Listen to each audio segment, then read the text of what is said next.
Hello guys, welcome back to my channel. How are you? I hope you all are well. Today we are going to discuss the first chapter, the noun case, and I'm having the book Learn Well Smart Class 6 English Grammar. So let us start. तो जैसा कि बच्चों आपको पता है कि noun क्या होता है, name of a person, place और थिंग, ये तो पता है, लेकिन ये केस जो है वो आपने पहली बार ही सुना होगा क्लास 6 में। तो वो अब हम इस वीडियो में डिस्कस करेंगे कि केस क्या होता है, कितने टाइप होते हैं।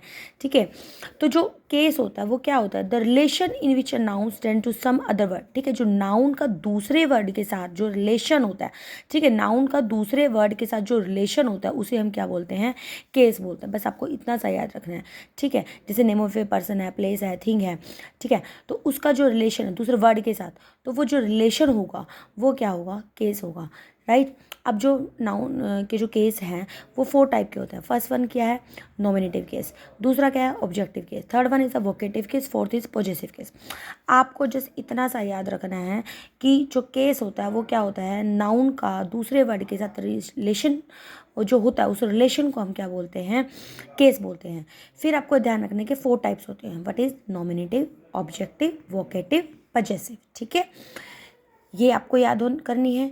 फिर उसके बाद आपने देखा कि जो नॉमिनेटिव केस होता है, नॉमिनेटिव केस आपका क्या होगा, जब नाउन होता है। ठीक है, देखो नाउन केस मतलब नाउन ही मेन है, सारा कुछ नाउन के ऊपर ही है। नाउन जब एज ए सब्जेक्ट होता है वर्ब में, ठीक है, नाउन जब एज ए सब्जेक्ट यूज़ किया गया है तो वो नॉमिनेटिव केस होता है। जब noun as a object use किया गया वर्ब में तो वो क्या होगा, ऑब्जेक्टिव केस होगा। मैं फिर से रिपीट करती हूँ, जो नाउन होता है अगर हम उसको सेंटेंस में एज ए सब्जेक्ट यूज़ कर रहे हैं तो नॉमिनेटिव केस होता है। जब नाउन को एज ए ऑब्जेक्ट यूज़ करो मतलब तो वो ऑब्जेक्टिव केस होता है। ठीक है, सब्जेक्ट तो आपको पता ही, आपने पहले 5th क्लास में पढ़ा होगा कि जैसे जो काम करने वाला होता है, ठीक है, सब्जेक्ट डूअर ऑफ एक्शन, और जिसके बारे में होता है जो मतलब जो काम होता है, ठीक है, वो क्या होता है, ऑब्जेक्ट होता है। तो अब जब नाउन है एज ए सब्जेक्ट यूज़ हो रहा है तो नॉमिनेटिव, नाउन जब ऑब्जेक्ट यूज़ हो रहा है तो मतलब ऑब्जेक्टिव होता है। तो आपको क्या ध्यान में रखना है, टू फाइंड नॉमिनेटिव हु और what is put before the verb, and to find the objective whom. देखो नॉमिनेटिव केस में तो आपने देखना है कि हु कौन है। ठीक है, यही बात है, इसको आप ऐसे याद कर लो, नॉमिनेटिव केस में जो noun as a subject use होता है, या फिर आप किसी सेंटेंस में देख लो हु कौन है। ठीक है, वर्ब से पहले होगा। ठीक है, ये या फिर आप ऐसे याद करो, पुट बिफोर द वर्ब, हमेशा वर्ब से पहले जो बात है वो नॉमिनेटिव है। वर्ब के बाद अगर ऑब्जेक्ट यूज़ किया, सब मतलब कि हाँ मतलब कि जो सब्जेक्ट है जो स्टार्टिंग वाला वो एज ऑब्जेक्ट बन के वर्ब के बाद है तो वो क्या हो जाएगा, आपका ऑब्जेक्टिव केस हो जाएगा। ठीक है, ये सब आपको ध्यान में रखना है। फिर इसके बाद हमारे क्या, जैसे लूसी है रोट अ स्टोरी। अब लूसी ने स्टोरी रोट करी, तो अभी देखो इसने हु रोट अ स्टोरी किसने राइट करी, लूसी ने राइट करी। तो अब लूसी क्या है, नॉमिनेटिव केस है, आप ऐसे याद कर सकते हो। या फिर आप ऐसे याद करो, वर्ब से पहले जो नाउन है, ठीक है, वो यूज़ किया गया है, मतलब ऐसे सब्जेक्ट यूज़ हुआ नाउन, तो वो क्या होगा, हमारा नॉमिनेटिव केस होगा। अब Lucy wrote a story, story किसने राइट करी, ठीक है, लूसी ने करी ना राइट। तो हु का क्वेश्चन कौन आंसर कर रहा है, लूसी, तो लूसी क्या होगा, नॉमिनेटिव केस होगा आपका। ठीक है, फिर व्हाट डिड लूसी, अब लूसी ने राइट क्या किया, लूसी ने राइट क्या किया, लूसी ने स्टोरी राइट करी, तो वो क्या हो जाएगा, ऑब्जेक्टिव केस हो जाएगा। मतलब नाउन जब एज ए सब्जेक्ट काम कर रहा है, या फिर ये बिल्कुल परफेक्ट है हु और वाला भी, कि हु का जो आंसर गिवन करेगी, राइट किसने करी, स्टोरी, तो लूसी है, तो वो क्या हो जाएगा, नॉमिनेटिव केस हो जाएगा। और लूसी ने क्या राइट किया, जो भी किया, ऑब्जेक्ट क्या होगा, वो क्या होगा आपका ऑब्जेक्टिव केस होगा। और या फिर आप इसको भी देखो, ये भी रूल बिल्कुल सही है, वर्ब से पहले क्या है, नॉमिनेटिव केस है, वर्ब के बाद क्या ऑब्जेक्टिव केस है। आप इसको ऐसे भी कर सकते हो, दोनों ही तरीके जो भी मतलब कि आप करोगे आंसर वही आएगा आपका। ठीक है, क्लियर। तो अब दोबारा रिपीट करने की मुझे तो नहीं लग रहा ज़रूरत है, फिर भी मैं एक बार बता देती हूँ। नाउन का जो रिलेशन होता है दूसरे वर्ड के साथ वो क्या होगा, केस होगा। 4 टाइप के नाउन केस हो गए हैं, nominative, objective, vocative, possessive. Nominative case जब एज ए सब्जेक्ट यूज़ हो रहा है नाउन, और जब as a object noun use हो रहा है तो वो क्या हो जाएगा, ऑब्जेक्टिव केस। ठीक है, वर्ब से पहले जो नाउन है वो नॉमिनेटिव केस होता है, वर्ब के बाद जो होता है ऑब्जेक्टिव केस, आप इसको ऐसे भी कह सकते हो। और हु का जो आंसर दे रहा है नॉमिनेटिव केस, और हुम का आंसर दे रहा है वोकेटिव केस। ठीक है, फिर उसके बाद हमारा क्या आता है भाई, वोकेटिव केस आता है। वोकेटिव क्या होता है, वोकेटिव जब किसी एड्रेस करते हैं हम, जैसे एड्रेस का मतलब क्या है कि जब हम किसी को बुलाते हैं, ठीक है, किसी को मतलब एड्रेस करना बुलाना ही होता है। जैसे कम ऑन गर्ल्स, इधर आ जाओ girls, come into the kitchen Mohan, finish your work dear students, ठीक है, लिसन स्टूडेंट्स। तो वो क्या होगा, इस टाइप के सेंटेंसेस क्या होंगे जो कोमा लगा के जब उस पर्सन का नाम लिखते हैं तो वो वोकेटिव केस होता है। बस सिंपल सी बात आपको याद रखनी है कि जैसे कोई सेंटेंस है उसमें कोमा के बाद उसको एड्रेस किया गया, किसी को कोमा लगा के मतलब एड्रेस किया गया है, ठीक है। कोई ये नेम आ गया, गर्ल्स है, बॉयज़ है, कोई नेम लिख दिया तो वो वोकेटिव केस है, बस सिंपल। फिर उसके बाद क्या आता है, पजेसिव केस होता है। पजेसिव केस क्या होता है, जिसमें हम अपनी ओनरशिप दिखाते हैं, पजेशन दिखाते हैं। नाम से ही क्लियर है, पजेसिव मतलब हम पजेशन दिखा रहे हैं, हम अपनापन दिखा रहे हैं, हम हमारी है वो कोई चीज़, तो उस टाइम में पॉजेसिव केस में क्या होता है, हम अपोस्ट्रोफ लगाते हैं, ठीक है। जो ये आपका ये जो सिंबल है ना, यहाँ पे देखो ये जो सिंबल है ये अपोस्ट्रोफ का होता है। अपोस्ट्रोफ लगा के ऐसे लगा रहे हो तो मतलब आप कोई चीज़ में पजेशन दिखा रहे हो। अब आपको कैसे पता लगेगा कि भी अपोस्ट्रोफ ऐसे लगाना कहाँ है, कहाँ नहीं लगाना, कहाँ ओमिट करना है, तो उसके लिए रूल है, ठीक है। यहाँ पे देखो, यहाँ पे अपोस्ट्रोफ का साइन है, इसको अपोस्ट्रोफ बोलते हैं। फिर जब अपोस्ट्रोफ लगा के एस कहाँ लगेगा, तो सिंगुलर नाउंस के साथ या प्लूरल नाउंस, लेकिन not ending in S. Plural nouns में मतलब कि एस एंडिंग नहीं होना चाहिए। अगर प्लूरल नाउंस में एस एंडिंग है तो अपोस्ट्रोफ बाद में लग जाता है, एस नहीं लगता, राइट। तो जैसे मैंस जॉब, मैन की जॉब है तो मैंस अपोस्ट्रोफ लगा के ऐसे लगा देना, ठीक है। मैन की जॉब बन जाएगा इसके, मैन वर्क्स हो जाएगा, वुमेन्स लव हो जाएगा, वुमेन। अब देखो वुमेन प्लूरल है, ऑलरेडी प्लूरल है तो इसका कोई चक्कर नहीं है, तो अपोस्ट्रोफ लगा के ऐसे लगा दो। लेकिन यहाँ पे पहले ऐसा होता ना तो लास्ट में लग जाता आपका, ये हो जाएगा। फिर उसके बाद हमारा क्या है, जैसे प्लूरल नाउन एंडिंग, देखो अगर ना जो रूल मैं अभी बोल रही थी, लास्ट में अगर ऐसा ना ऑलरेडी तो बस अपोस्ट्रोफ आ जाएगा, ऐसा नहीं लगेगा। फिर जो कुछ क्लासिकल नाउन्स होते हैं लाइक आर्किमिडीज है, सुकरात है, पियर्स है, सोफोक्लीज है, ये कुछ क्लासिकल नेम्स होते हैं जो ऐसे एंडिंग होते हैं तो लास्ट में लग जाता है इनके, ठीक है।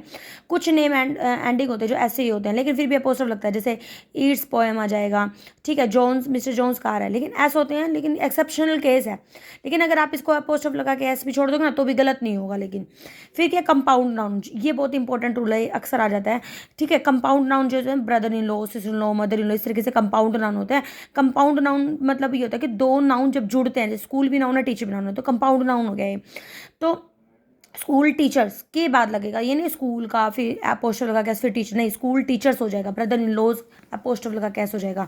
फिर उसके बाद हमारा क्या, जैसे with names consisting several words होते हैं, जैसे कुछ में हैनरी द इंग्लिश, जैसे इसमें पूरे नेम में हैनरी द इंग्लिश पूरा मतलब ठीक है, एट्थ है, सॉरी, तो हैनरी द एट्थ है तो अपोस्ट्रोफ बाद में आ जाएगा, ठीक है। प्रिंस ऑफ वेल्स है, फिर उसके बाद में आ जाएगा। फिर compound denoting one idea treated is a single word, जैसे मन्नू और मिशा क्वाइल कर रहे हैं, ठीक है, बट हैनरीज एंड हर्बर बुक्स, ठीक है। इसमें क्या है कि जैसे कंपाउंड डिनोटिंग है ना, वन आइडिया डिनोट कर रहे हैं, वो सिंगल वर्ड भी आप ले सकते हो, गलत नहीं होगा। जैसे आप अगर आप इसको करो ना, मन्नूज और मिशाज क्वाल, वैसे वो गलत वो भी नहीं है, लेकिन अगर आप इसको ऐसे भी लिख सकते हो, मन्नू एंड मिशाज क्वाल, कि दोनों का ही झगड़ा है, ठीक है।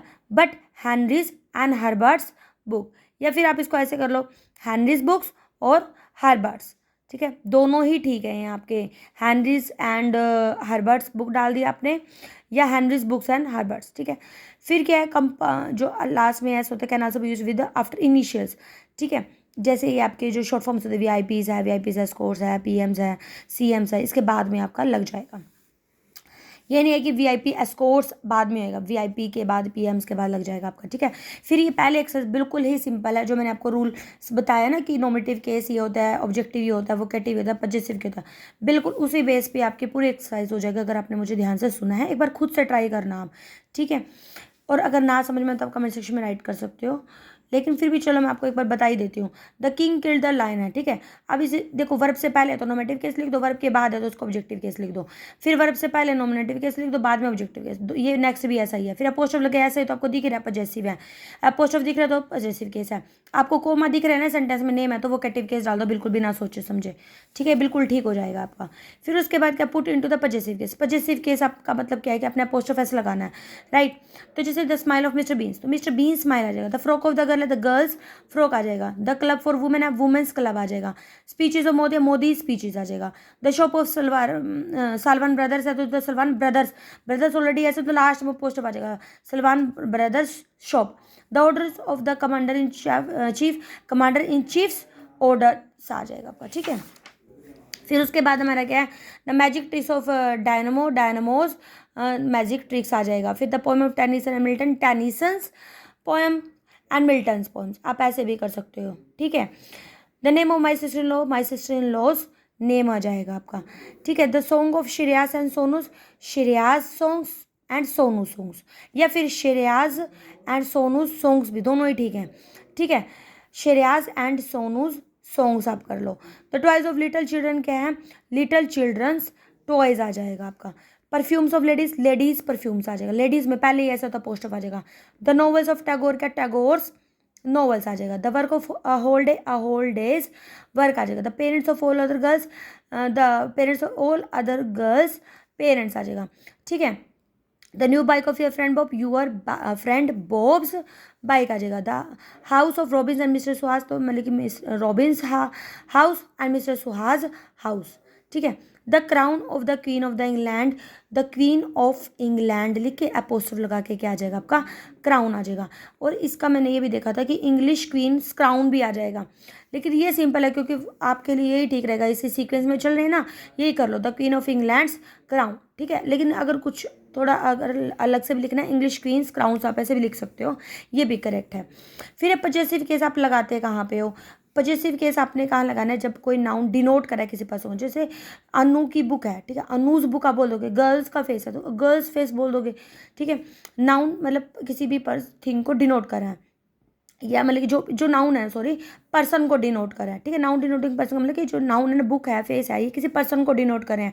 अगर ये नॉन लिविंग थिंग्स को करेंगे ना तो ऑफ आ जाएगा, ये भी होता है रूल। फिर noun denoting any kind of living things है, या फिर अदर देन है तो आप अपोस्ट्रोफ लगा के एस लगोगे। नाउन को पर्सोनिफाइड किया गया है तो भी आपका अपोस्ट्रोफ एस आएगा। इंडियाज है, नेचर्स लॉज है, फॉर्चून स्माइल्स है।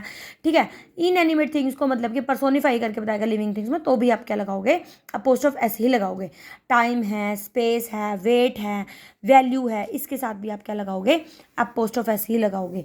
फिर इसी के साथ अब हमारा इस लास्ट एक्सरसाइज आप कर लोगे कि आपका जैसे करेक्ट कौन कौन से है। जैसे ए आर रहमान म्यूजिक है, बिल्कुल ठीक है। ठीक है। द मंथ लास्ट डे नहीं होता। ठीक है। अब ये देखो आपका ये है ना, आपने किया था कि जो आपका जो नाउन होगा वो किसी पर्सन को डिनोट करेगा, तो अब यहाँ पे तो नहीं है, पर्सन नहीं है ना। The month last, the last day of month आता है ऐसे। ठीक है। फिर उसके बाद क्या है हमारा, द क्वींस क्राउन, ये बिल्कुल ठीक है। टुडेज न्यूज़पेपर जैसे आपने पढ़ा था टाइम हो तब आप यूज़ करते हो। लास्ट मंथ मैगजीन भी ठीक है। ठीक है। द बीज सिंग भी ठीक है। डेंटिस्ट क्लिनिक भी ठीक है। ठीक है। मेन ऑफ लायन हो जाएगा ये। ठीक है।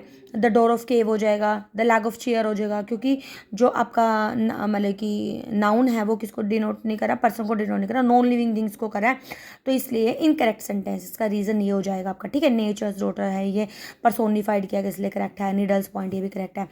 फिर आपने फिर ऐसे ठीक करना है। देखो द टेबल्स लेग्स है, द टेबल लेग्स मतलब क्या हो जाएगा ये आपका, कि लैग ऑफ टेबल आ जाएगा। The legs of table are broken आ जाएगा। ठीक है। The form of the form of sofa is very soft आ जाएगा। ठीक है। This farm house is my, इसको ऐसे करो, this is my uncle's home farm house. ठीक है। This is my uncle farm house से बन जाएगा। My bedroom door face is the west हो जाएगा। The door of my bedroom हो जाएगा। ठीक है। क्योंकि दो नाउन ये क्या है, नॉन लिविंग थिंग को पर्सोनिफाई कर रहा है। फिर I want to take a few minute rest, इसका क्या जाएगा, I want to take a few minutes rest आ जाएगा। She wants to have a months old, she wants to have months के बाद अपोस्ट्रोफ आ जाएगा। ठीक है। क्योंकि प्लूरल है, पहले फादर इन लॉ के बाद आ जाएगा यहाँ पे।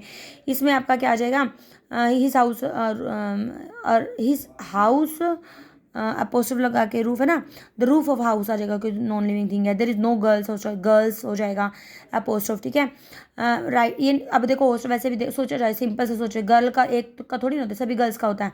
Right your name on your book cover, हम ऐसे बोलेंगे ना, right your name on the cover of your book. ठीक है। On the cover of your book, ये आपका करेक्ट हो जाएगा। ठीक है। इसको आपने खुद भी ट्राई करना, ये नहीं कि हाँ इसमें से आंसर देखे और आपने कर लिए। एक बार रूल सुनने के बाद एक बार ट्राई करना और फिर उसको चेक कर लेना। हाँ, अगर आपको कोई डाउट है तो उसमें सुन भी सकते हो कि ये कैसे है। ओके। तो अगर आपको थोड़ी सी भी वीडियो अच्छी लगी है तो प्लीज़ लाइक करा करो, ये मेरे लिए मोटिवेशन का काम करता है। तो मिलते हैं एक नेक्स्ट वीडियो में एक नए कंटेंट के साथ। Till then be happy, keep studying, bye bye.